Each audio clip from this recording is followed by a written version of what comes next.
Olita boys in a do yo. My phone no back yo. Can you hear me? Wahegi Avereo, Great Olita Boys Volume 3.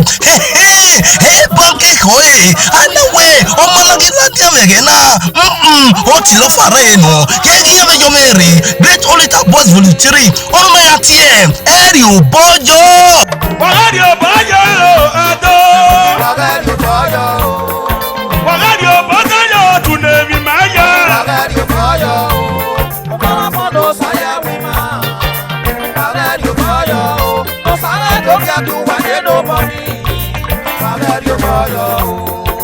Ugada Wario Boyo, Every Mivo, who he take Mr. My brother, Erio Boyo, Avegian Popo, Avegian Magak Mama, Erio Boyo, Mama Bima, Ugada Moe, Rosa Yagewe. Ekaya Fie Kepe, Nia Tota Kole Loma, Naya Yama Diakoye, Yo Egeleno, Great Olita Boys, Umami Watie, Edugie, Yoni Bale. I will do Mare. Am I said that you are not here? A Pokaga Moba, or we have a man of Yamanoka. Olita was in Pelo, and a man at Mujaka Dukeba. Or Sasa, I'm never Olita was in who I know. Yare, Great Olita Boys, no Gaga no Decade, Nayari, the very latest album, okay, Great Olita Boys Volume 3, live on stage.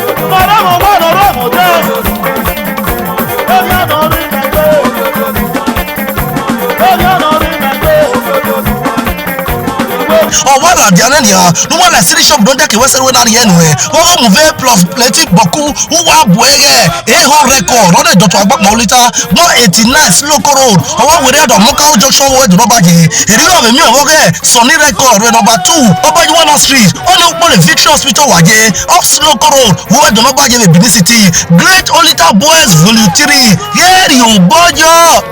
Uga down where you see, you take up. Oh,